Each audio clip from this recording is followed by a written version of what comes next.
that's what I was saying.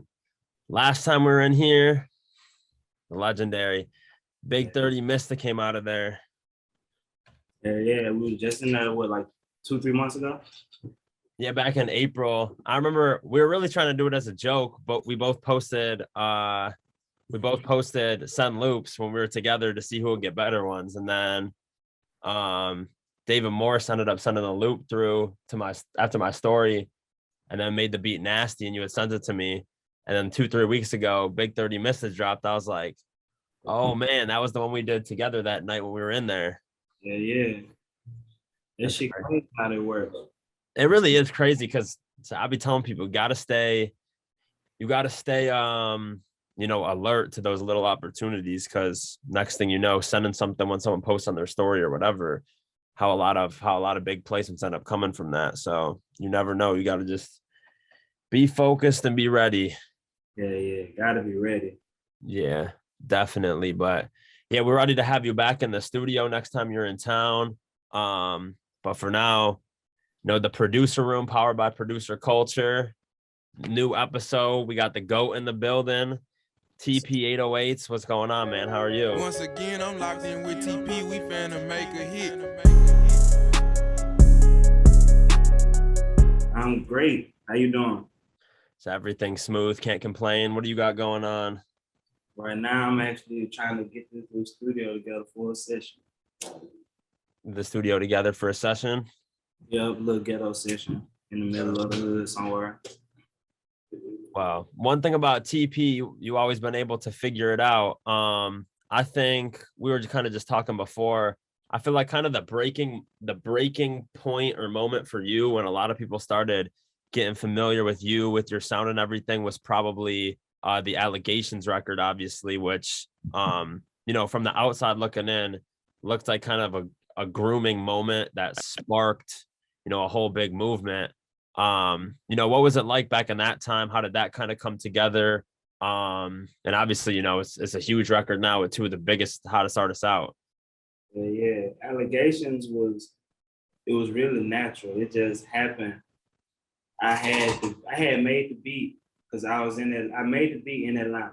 I was in Atlanta like a couple of days before we were supposed to go to Miami, the day we filmed the ABCGE video. Right. So we were Miami for that. And to do a whole bunch of stuff, we did songs with Gucci and shit. We did a lot of songs in that house that day, really. So 30 come to me at like 4 a.m.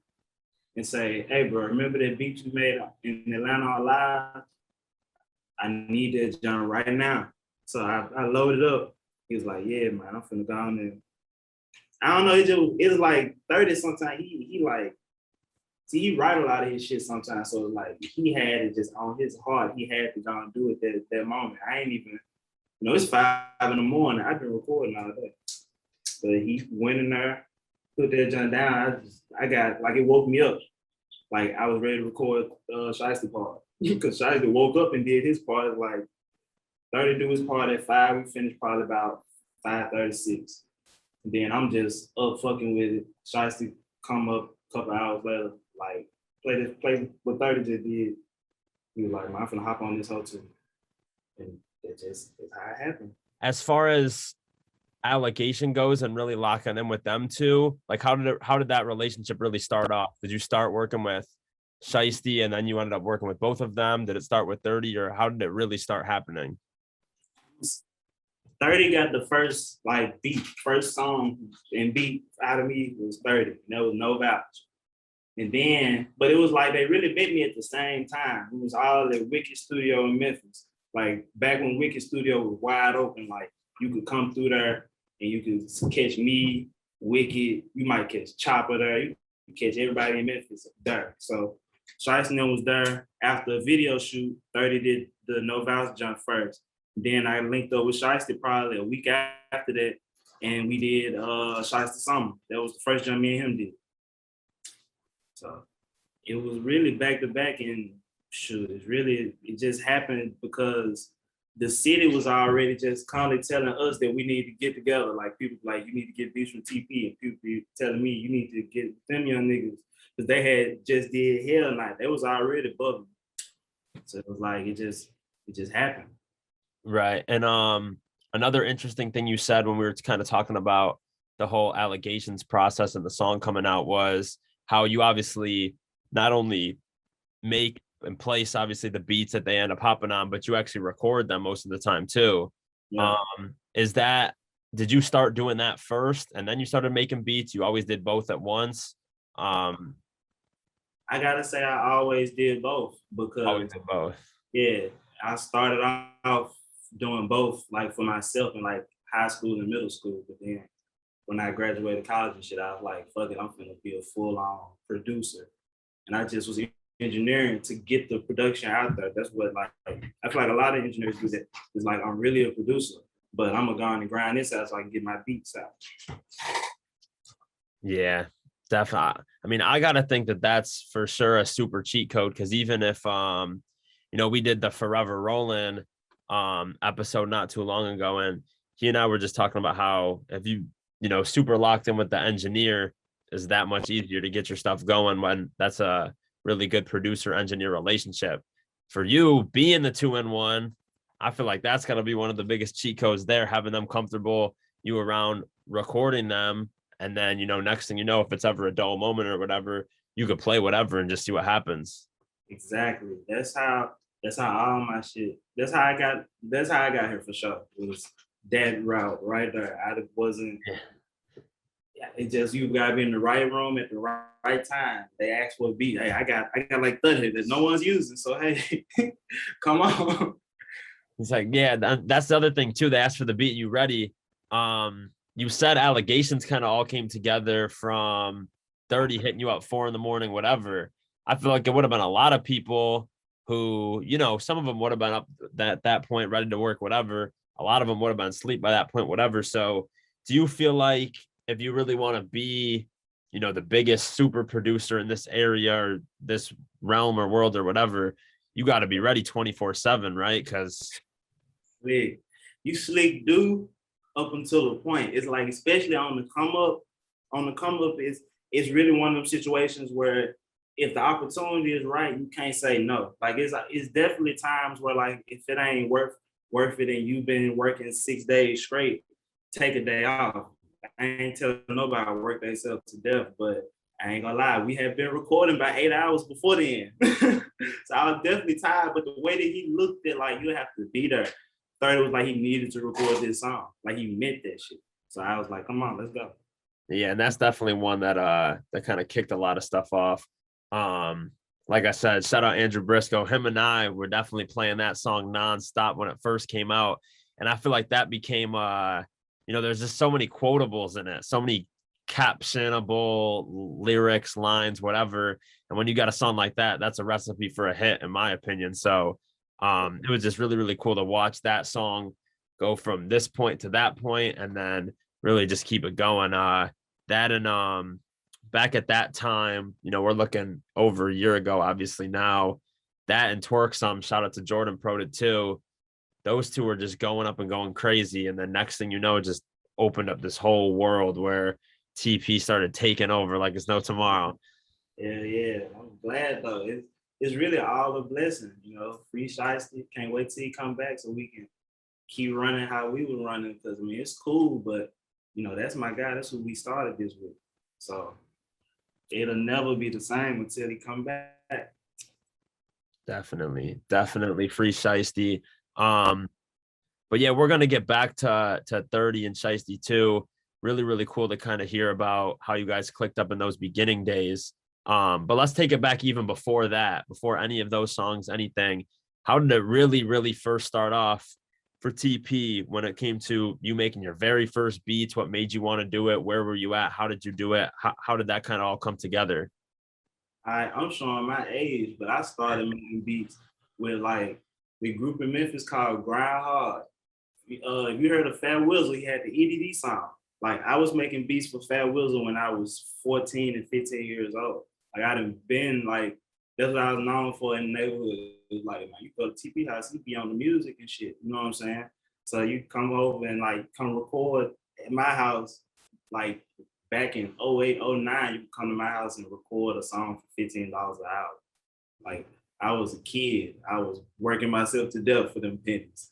But like, I don't know. I always just had a mind for music and shit. So it just like I just been tapped in that way in the city for a long time. It's just now there's such a big spotlight on the city.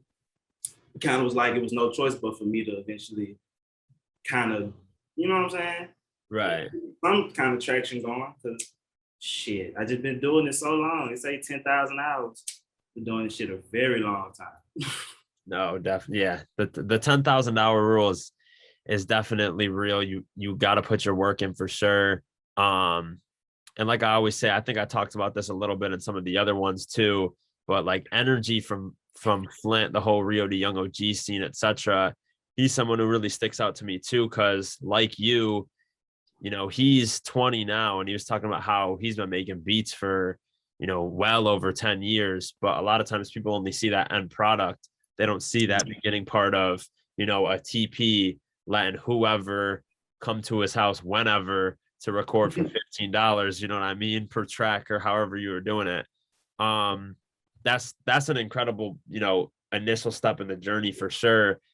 What was the kind of like, was there one specific moment that made you know before you even started doing that, like, okay, this music shit is what I'm doing? Like, were you watching someone and you were like, I want to be like that and I want to do this? Or was it kind of just something that was always around, so it just made sense to start taking it a little more serious? I'm gonna keep it 100. I gotta get the Soldier Boy.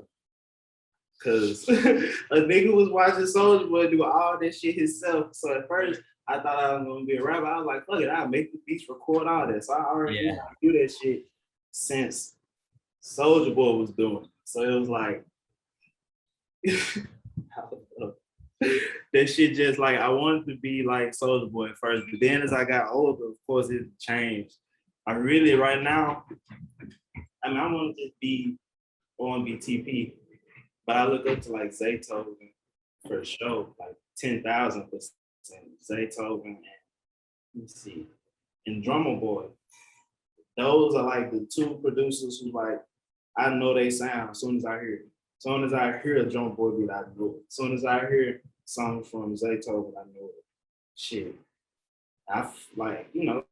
Of course, it's plenty motherfuckers. Metro Boomin, Take Keith. I could go on for days with like producers who like I've locked in with to the point where like I know your sounds.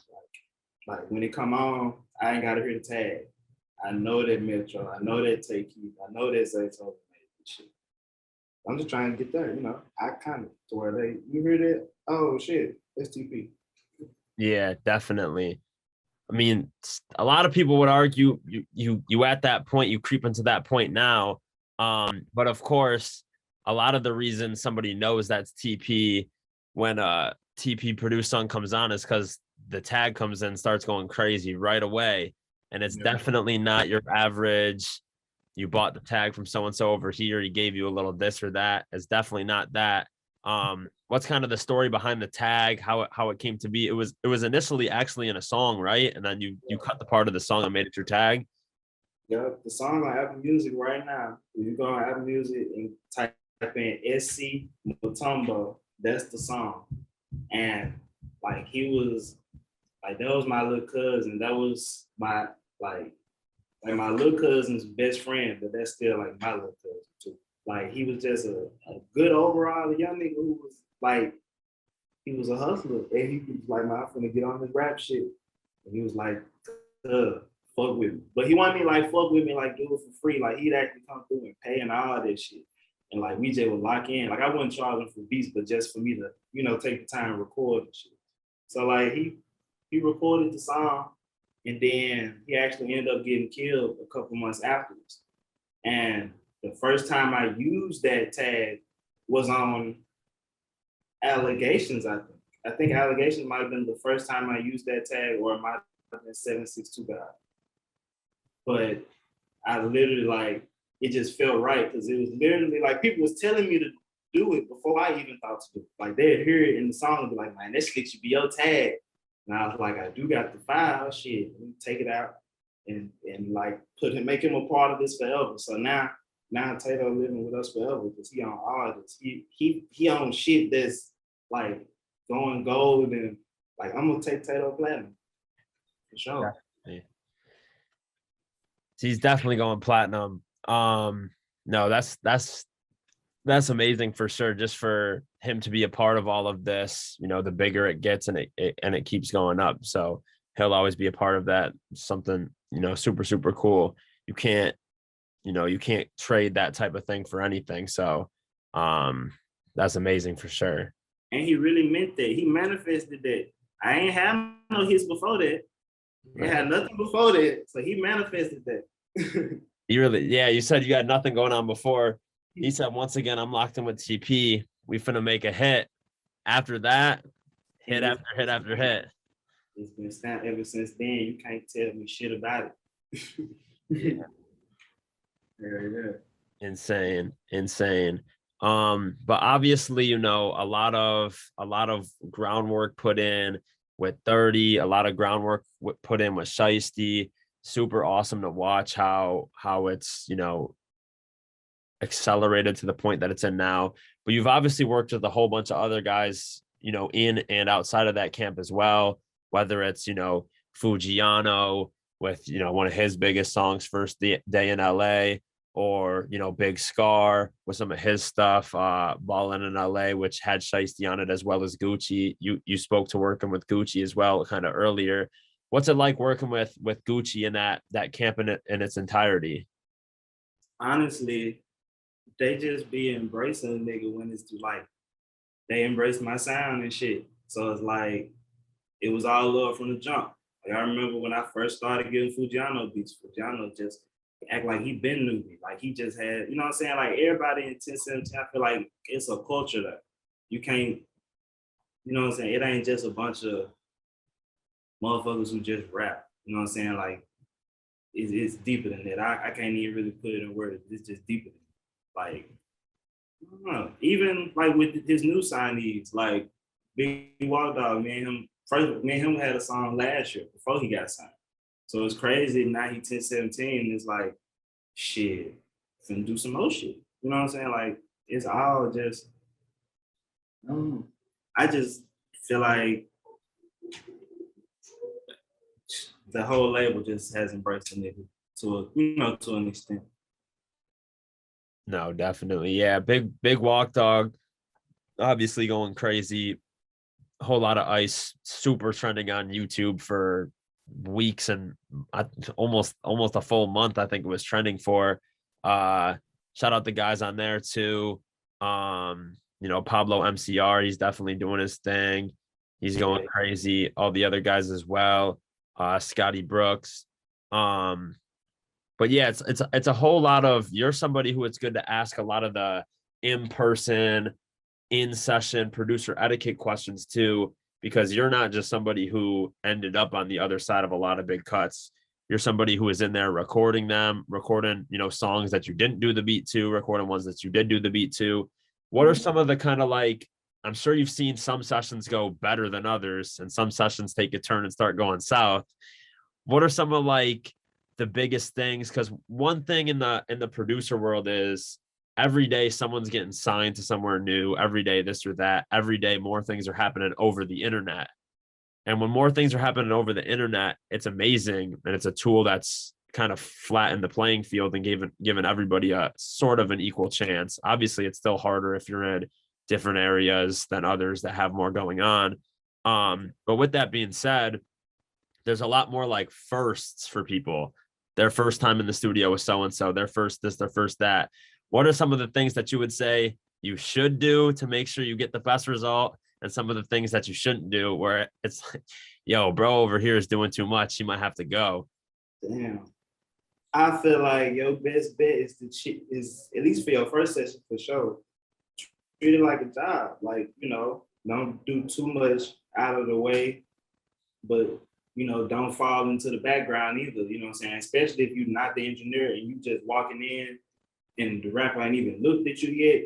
And then you know you gotta, you know what I'm saying, introduce yourself. You just gotta find your way, but don't overdo nothing. You know what I'm saying? You can't ask everybody for their weed. You know what I'm saying? You shouldn't be getting too high anyway. It's not, you know what I'm saying? You should always be like aware of what's going on. Because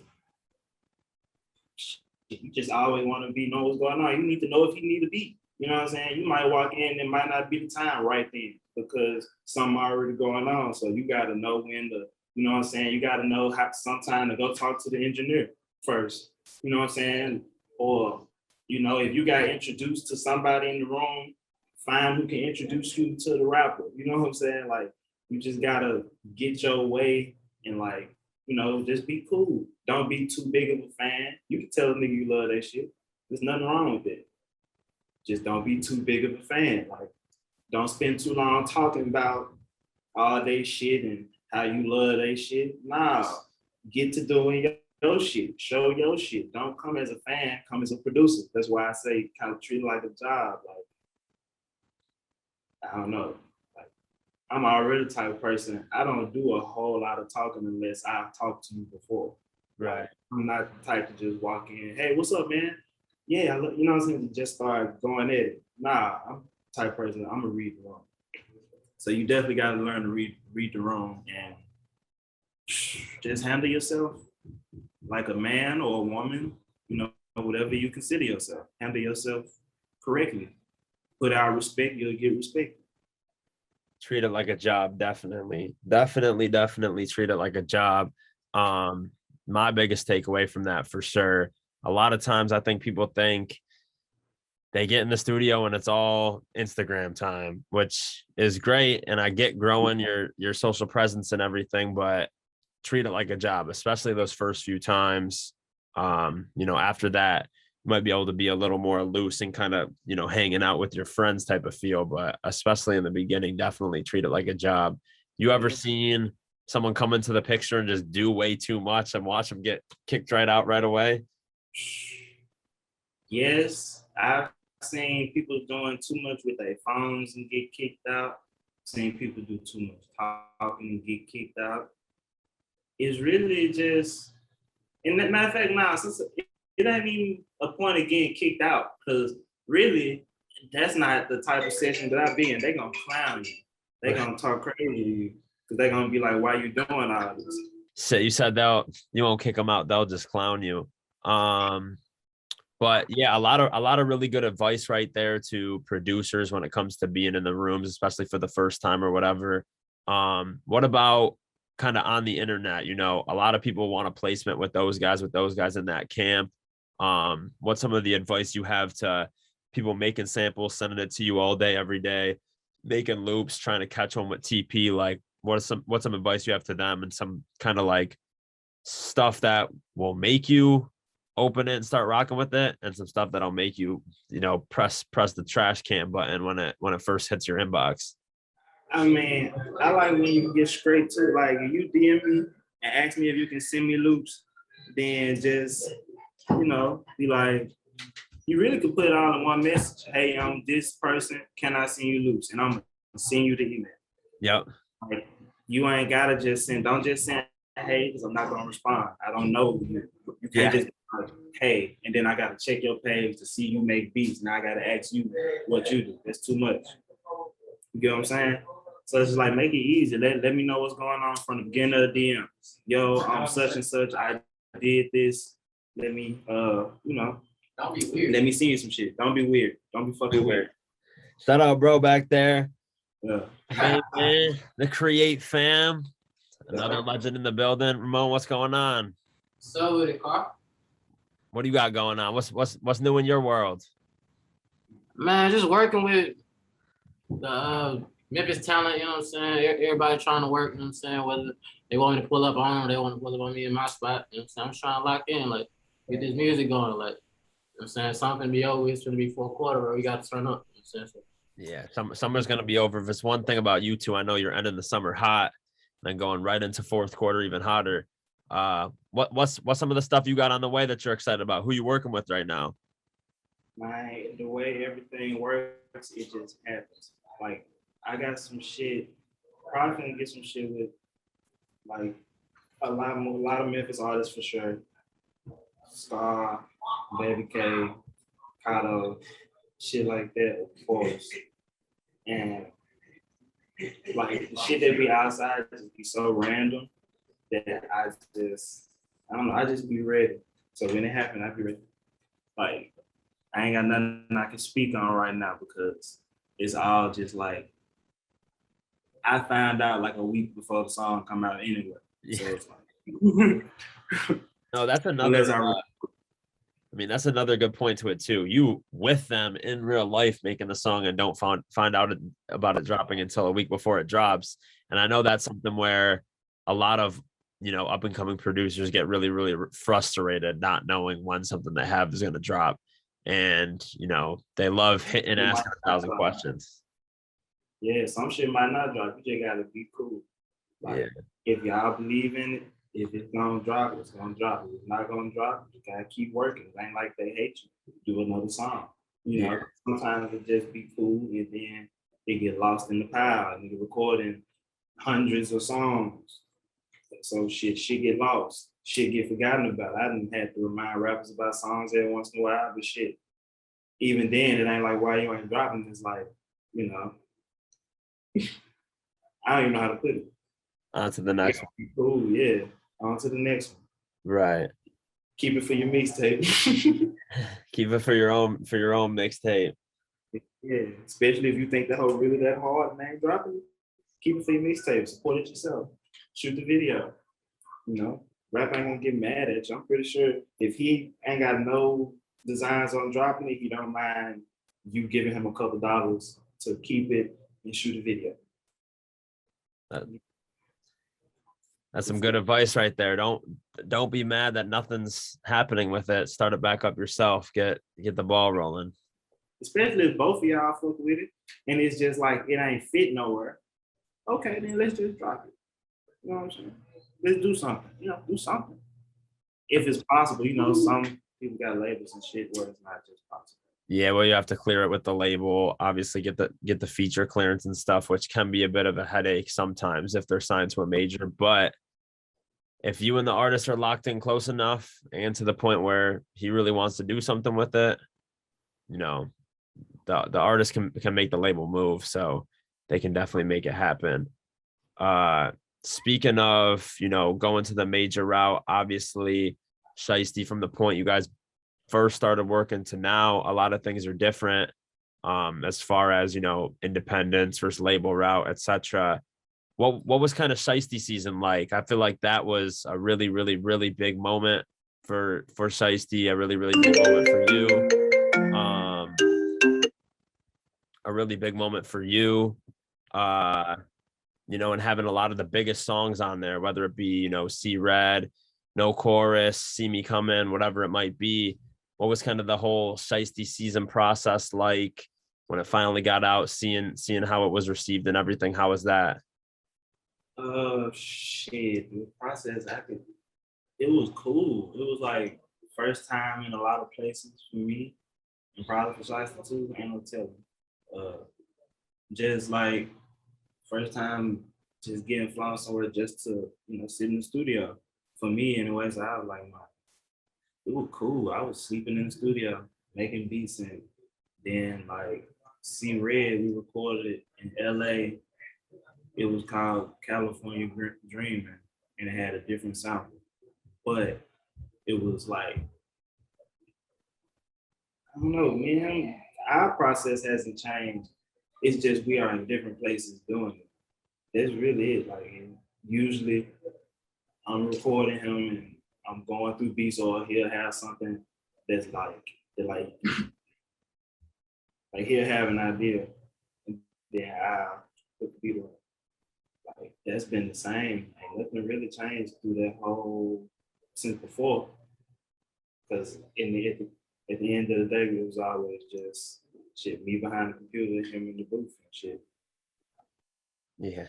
It's simple. It's still the same, just in different places. Yeah. And that's really the vibes be cool. It'd be cool to be in LA to do a song. It's cool to wake up in Miami and do a song. You know what I'm saying? No. It's amazing for sure. It's been really, really cool to just watch the growth and the progress from, when me and you started working in the very beginning, before 90% of the songs we're talking about now even came out, to now, and it'll be really, really exciting to watch where it goes a year from now, 2 years from now, wherever. So congratulations on everything. You know, multiple gold records now, a lot of platinum on the way. Shiesty season that's, you know, gearing up to get certified platinum real soon. I guess we'll kind of finish it off like this. I'm sure every day you're not at your top and, you know, feeling as amazing as you did this day or that day or whatever. When you kind of are feeling tired or want to, you know, take a break or whatever, what kind of motivates you to keep it going on some of those random weird little off days? Shit, got people to take care of. That's what keeps me motivated, and it's also something I love. So like, I always want to be tapped in, and that means putting in them extra hours. Sometimes just, you know, that you want to just do nothing. You got to put in them hours, cause shit, this could all be taken away at any moment. You know what I'm saying? You get hot one moment, and you're not. So shit, you gotta keep working. Definitely. It could be here today, gone tomorrow, just like you said. You got to put in them hours. TP said it now. He said it earlier. There's one takeaway from this. That's what I want everyone to remember. Don't get too attached to the final product. You got to put the hours in. TP, appreciate you. I know you're extremely busy. You know, potential big Scar session tonight. So excited to see what hits might come out of that between you, man, Ramon, and Scar. So excited to see what might happen. All right, man. Shit, we finna get to it, bro. Good talking to you, though. Hell yeah. Appreciate you guys. All right, you stay down. Safe, bro.